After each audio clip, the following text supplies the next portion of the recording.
You think you know what discipline is? Waking up early, hitting the gym, following a routine. That's admirable, but it's not real discipline. The scariest level of discipline isn't loud. It doesn't post progress pics. It doesn't wait for inspiration. It doesn't negotiate with feelings. It's the quiet force that moves when the world is asleep, not because it's easy, but because the choice was made long ago. It's when someone does what must be done, not for applause, not for dopamine, not even for hope, but because integrity has become automatic. This isn't about willpower. It's about rewiring. Modern neuroscience reveals that discipline isn't a personality trait, it's a neurological architecture. And the most disciplined people aren't born that way. They build a mind that no longer asks, "Do I want to?" but simply knows, "This is who I am." Let's uncover the 5 psychological pillars of true self-control, the kind that doesn't flicker in crisis, doesn't fade with fatigue, and doesn't depend on motivation at all. First, real discipline begins the moment motivation dies. Psychologists tell us the brain is wired for reward. Dopamine floods our system when we anticipate something new, exciting, or pleasurable, a text notification, a sugary snack, the promise of rest. This isn't weakness. It's biology. But here's what dopamine doesn't do. It doesn't show up for the 37th repetition of a skill. It doesn't fuel the 7th revision of a draft. It abandons you on the 3rd day of grief when the work still matters. The most disciplined people understand this, and they prepare for it. They don't rely on dopamine to start. They train their brains to act in its absence. This is called automaticity, the point where a behavior no longer requires conscious effort or emotional fuel. Like brushing your teeth. You don't debate it. You don't wait to feel like it. You just do it. Because the neural pathway is so strong, resistance would take more energy than action. When habits reach this level, they cease to be choices and become reflexes of identity. A writer doesn't motivate themselves to write. They sit because not writing feels like missing a heartbeat. An athlete doesn't push through training. Their body moves because stillness feels unnatural. That's why this level of discipline terrifies people. Not because it's harsh, but because it's unshakable. It doesn't care if you're tired. It doesn't care if you're seen. It simply is. Second, disciplined people master delayed gratification, not through denial, but through reframing. The famous Stanford marshmallow experiment taught us that children who waited for 2 treats instead of taking one immediately tended to achieve more in life. But later research revealed something deeper. It wasn't just patience, it was strategy. The kids who succeeded didn't just sit and suffer.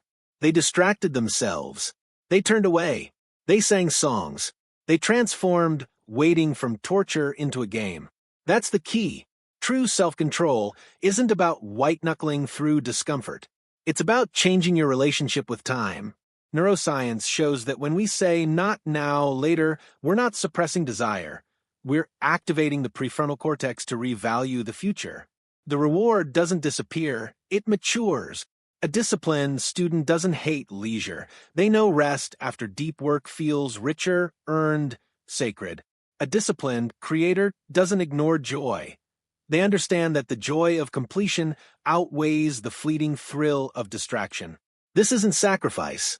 It's compound interest for the soul.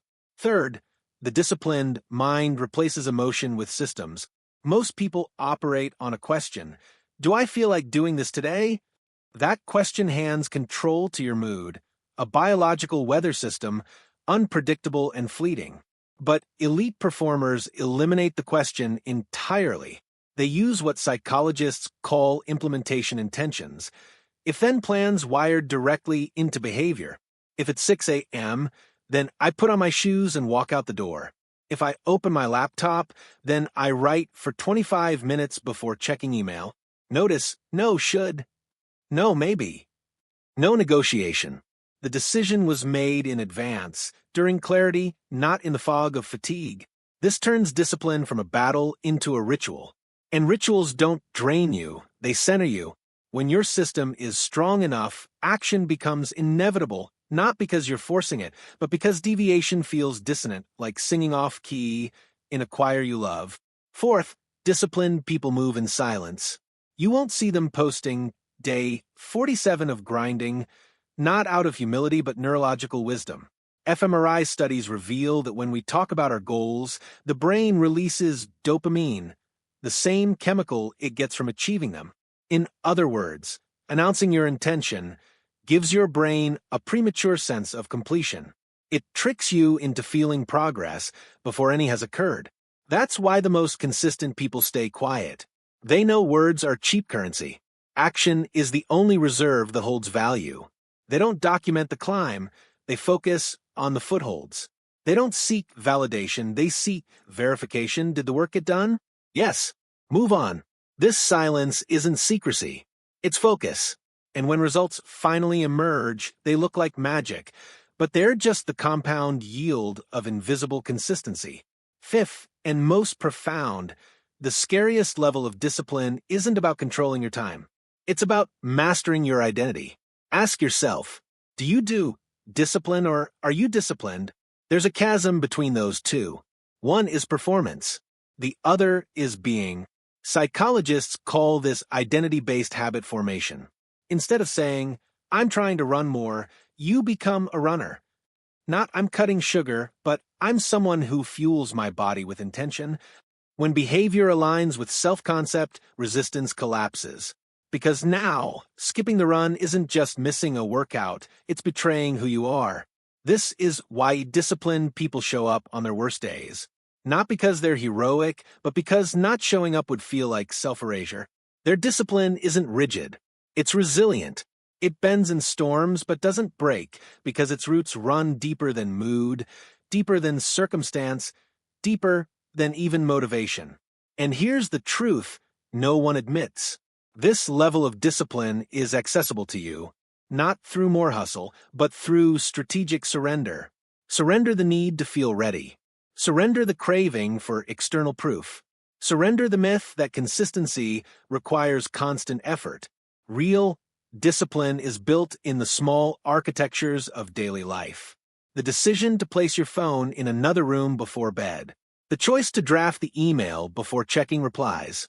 The commitment to protect 20 minutes of deep work, not as a task but as a sanctuary. Each of these isn't a drop in the bucket. It's a brick in the fortress of your future self.